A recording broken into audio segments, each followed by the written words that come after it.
தாய் தமிழ் உறவுகளுக்கு வணக்கம். மதுரையை திக்குமுக்காட செய்யும் டங்ஸ்டன் எதிர்ப்பு போராளிகளுடைய பேரணி. அரிட்டாப்பட்டியில் நம்ம எல்லாருக்கும் தெரியும், கடந்த சமீப காலமாக அரிட்டாப்பட்டி, வல்லாளப்பட்டி, கிடாரைப்பட்டி அந்த இடங்களில் உள்ள கிட்டத்தட்ட 5000 ஏக்கர் நிலத்தை டங்ஸ்டன் சுரங்கம் தோண்டுவதற்கான ஏலத்தை வேதாந்தா குழுமத்தினுடைய துணை நிறுவனத்திற்கு கொடுக்கப்பட்டது எல்லாருக்கும் தெரியும். அந்த ஏலம் முதற்கொண்டு விடப்பட்ட நிலையில் தமிழக அரசு இல்லை, நாங்கள் அதெல்லாம் செய்ய மாட்டோம் அப்படின்னு சொல்லி, அதற்கு நாங்கள் ஒப்புதல் வழங்க மாட்டோம் சொல்லி சட்டமன்றத்தில் தீர்மானம் நிறைவேற்றப்பட்ட நிலையிலும் மக்கள் இன்று அணிதிரண்டு மிகப்பெரிய பேரணியாக கிட்டத்தட்ட 17-18 கிலோமீட்டர் நடந்தே மதுரையை நோக்கி வந்து கொண்டிருக்கிறார்கள். அந்த காட்சிகளை தான் நம்ம இப்போ பார்த்துக்கிட்டு இருக்கோம். குறிப்பாக இது தொடங்கப்பட்ட இடத்துல மாவட்டத்தினுடைய காவல்துறை கண்காணிப்பாளர் அவர்கள் நின்று அது எவ்வளவோ அவர் முயற்சி செய்தார். இன்னும் சொல்ல போனால் அந்த காவல்துறை வாகனத்தின் மேலேயே கூட ஏறி நின்று காவல்துறை கண்காணிப்பாளர் அவர்கள் அந்த மக்களிடத்துல திரும்ப போக சொல்லி எவ்வளவோ கேட்டும் அதை எந்த விதத்திலும் அதை மக்கள் ஏற்கலை. இன்னும் சொல்ல போனால் அந்த அந்த அந்த அந்த அந்த நிகழ்வு என்பது எதை நமக்கு நினைவுபடுத்துச்சு அப்படின்னா, ஸ்டெர்லைட் போராட்டத்தில் இதே போலதான் ஒரு வாகனத்தின் மேலே ஏறி நின்று ஸ்னைப்பர் கண்ணு கொண்டு ஒரு 13 பேரை சுட்டு கொண்டாங்க. நம்ம எல்லாருக்கும் தெரியும். அந்த காட்சியை தான் நமக்கு இப்போ நினைவுபடுத்துது இந்த காணொலிகளை எல்லாம் பார்க்கும்போது. ஏன் அப்படின்னா, இப்போ ஞானசேகரன் சம்பந்தப்பட்ட இந்த அண்ணா பல்கலைக்கழக மாணவிக்கு ஆதரவான ஆர்ப்பாட்டங்களும் போராட்டங்களும் வலைதளங்களில் எந்த நேரம் அதை பற்றின விமர்சனங்கள் பேசிக் கொண்டிருக்கிறனால ஒருவேளை அதை மனமாற்றம் செய்வதற்காக கூட இவர்கள் எதையும் செய்வார்களோ என்கின்ற அச்சம் கூட நமக்கு இருக்குது.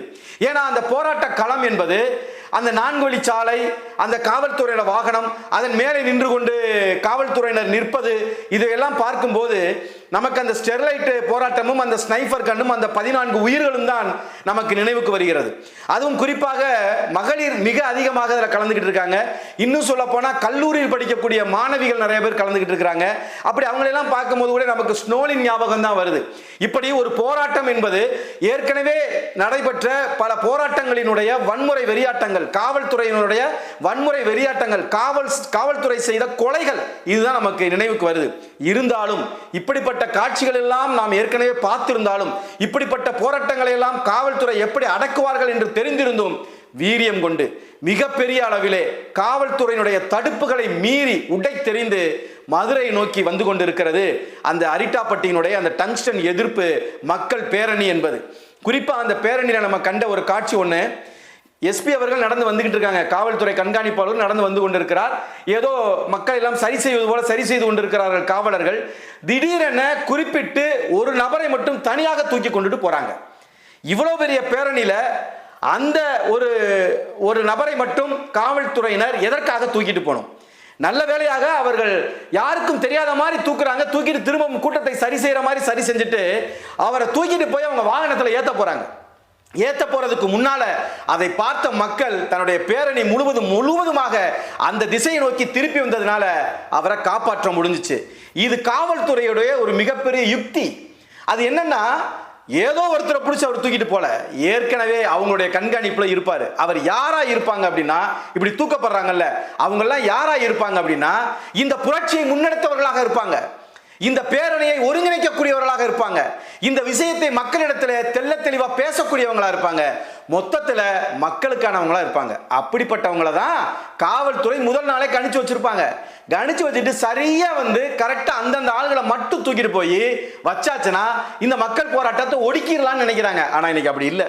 சமூக வலைதளங்களில் எல்லா விஷயங்களையும் பகிர்ந்து கொள்ளக்கூடிய, எல்லா விஷயங்களையும் அறிந்து கொள்ளக்கூடிய விஷயங்கள் வந்ததுக்கு பிறகும் காவல்துறை தன்னுடைய பழைய சூத்திரங்களை பயன்படுத்தினாங்கன்னா அது காவல்துறையினுடைய தோல்வியில தான் இது போய் முடியும். இன்னும் குறிப்பா இந்த போராட்டம் எதற்காக இவ்வளவு வீரியமா போகுதுன்னா, நீங்க தமிழ்நாடு சட்டமன்றத்தில் எந்த தீர்மானத்தை போட்டு அதை நிறைவேற்றம் செஞ்சிருக்கீங்க, அதை சரி செஞ்சிருக்கீங்க? மக்கள் கேட்கறது என்னன்னா, இந்த டங்ஸ்டன் எதிர்ப்பு நீங்க எடுக்கணும்னு சொல்றீங்கல்ல, மத்திய அரசு சொல்லட்டும், ஒன்றிய அரசு, மாநில அரசு எல்லா பேரும் சேர்ந்து சொல்லுங்க. ஆமா, ரத்து பண்ணியாச்சு, அந்த திட்டத்தையே ரத்து பண்ணியாச்சு, அந்த ஏலத்தையே ரத்து செஞ்சாச்சு அப்படின்னு சொல்லியாச்சுன்னா அவன் வீட்டில் போய் வேலையை பார்க்க போறான். ஆனால் இவ்வளவு பெரிய போராட்டத்தை அந்த மக்கள் நடத்தக்கூடிய அளவிற்கு அவளை தள்ளிவிட்டது இந்த ஒன்றிய மாநில அரசுகள் தான். அவங்க இதற்கு முன்னால் நடந்து கொண்ட விதம் தான். இப்ப பாருங்க, இப்ப இவ்வளவு பெரிய பேரணி இருக்கு, மதுரைக்குள்ள இப்ப நுழைய போறாங்க, ஒத்தக்கடையை நோக்கி நெருங்கி வந்துட்டாங்க.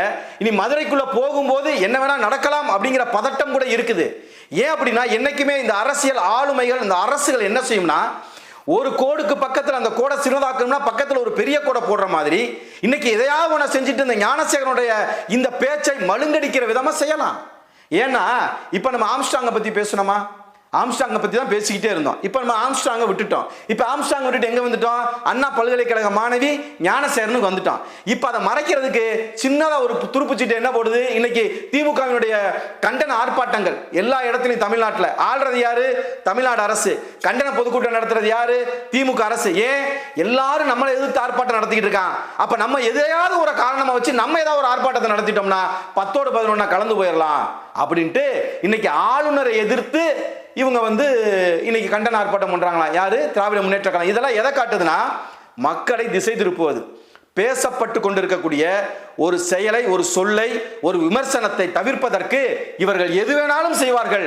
அதுதான் நமக்கு அச்சத்தை ஏற்படுத்துது. இன்னைக்கு எப்படியோ இந்த மக்கள் பேரணி வெற்றிகரமாக முடியணும், எந்த சேதாரம் இல்லாமல், எந்த வன்முறையும் இல்லாமல் முடிய வேண்டும் என்பதுதான் நம்முடைய கருத்து.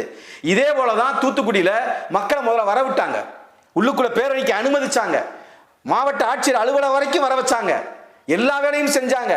இதெல்லாம் எதை காட்டுது?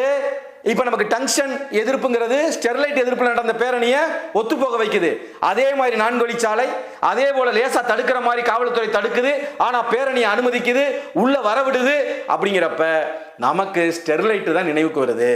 அப்ப உள்ள வர வைக்கிறது, அங்க வன்முறையை மக்கள் செஞ்சதா மக்கள் மேல தூக்கி போடுறது, இல்லைனாக்கா சமூக விரோதிகள் உள்ள புகுந்துட்டாங்கன்னு சொல்றது, இதெல்லாம் எப்பயுமே இந்த அரசும் இந்த காவல்துறையும் அதிகார வர்க்கமும் எப்பயும் பண்ணக்கூடிய சூத்திரம் தான். அதுல மக்கள் ரொம்ப கவனமா இருக்கணும். ஏனென்றால் உங்களை தடுத்து நிறுத்தணும் நினைச்சிருந்தா அங்கேயே நிறுத்தி இருந்திருக்கலாம். 17 கிலோமீட்டர் வர வச்சு மாநகரத்திற்குள்ளே வரவிட்டு இவர்கள் எதையோ செய்ய போகிறார்களோ என்கின்ற அச்சம் கூட நமக்கு இருக்கிறது. அந்த அச்சம் வர்றதுல தவறும் இல்லை. ஏனால் கடந்த கால வரலாறுகள் அப்படிதான் பதியப்பட்டிருக்குது, அப்படிதான் நம்ம பார்த்து பழகி இருக்கிறோம். அப்ப எது எப்படியோ இன்றைக்கு பள்ளிக்கூடம் கல்லூரிகளுக்கு போகக்கூடிய மாணவ மாணவிகள்ல இருந்து, வேலைக்கு செல்லக்கூடியவர்கள் தாய்மார்கள் இருந்து, மகளிர்ல இருந்து, பாட்டாளி மக்கள் வர்க்கத்தில இருந்து, ஏழை வாழைகள் எல்லாம் சேர்ந்து இன்னைக்கு என்னை சுட்டு கொன்னாலும் பரவாயில்ல, இந்த பேரணியில எனக்கு என்ன நடந்தாலும் பரவாயில்ல, ஆனால் என் பிள்ளைகளுக்கு இந்த மண்ணை நான் விட்டுட்டு போகணும், என் சொந்த நிலத்தை நான் வச்சுட்டு போகணும், இங்கிருந்து நான் அப்புறப்படுத்தப்பட்டு நான் போகப்படக்கூடாது என்பதற்காக தன்னுடைய பிள்ளைகளுக்காக, பேர பிள்ளைகளுக்காக, தான் வாழ்ந்த வீடு, தான் விவசாயம் பண்ணி வந்த நிலம், தன்னுடைய கிணறு, தன்னுடைய கேணி, தன்னுடைய கம்மாய், குளம், இதோடு வாழ்ந்து வளர்ந்த மக்கள் அந்த இடத்தை பாதுகாப்பதற்காக, தன் மண்ணை மீட்க தன் உயிரை கொடுத்தாலும் பரவாயில்லை என்கின்ற அந்த ஒரு சிந்தனையோடு இன்றைக்கு மதுரை மாநகரை நோக்கி இந்த பேரணி நகர்ந்து கொண்டிருக்கிறது. டிராக்டர்ல, வேன்கள்ல, பஸ்ஸுகள்ல, நடந்தே, இருசக்கர வாகனங்கள்ல, மாட்டு வண்டிகள்ல இப்படி ஒரு பெரும் புரட்சியை சமீப காலத்தில் மதுரையை சுற்றி பார்த்ததில்லை. ஏன் தமிழ்நாடு கூட பார்த்திருக்காது. இன்னும் சில விஷயங்களை இது நினைவுபடுத்துகிறது. டெல்லியில் நடந்த அந்த விவசாயிகள் போராட்டத்தை கூட இது நினைவுபடுத்துவர அளவிலே இந்த பேரணி நடந்து கொண்டிருக்கிறது. மேற்கொண்டு விவரங்களோடு இந்த பேரணியினுடைய முடிவையும் அதனுடைய வெற்றியையும் உங்களோடு பகிர்ந்து கொள்கிறேன். நன்றி, வணக்கம். இது சமர்க்களம், சமரசமற்ற தமிழ் தேசிய ஊடகம்.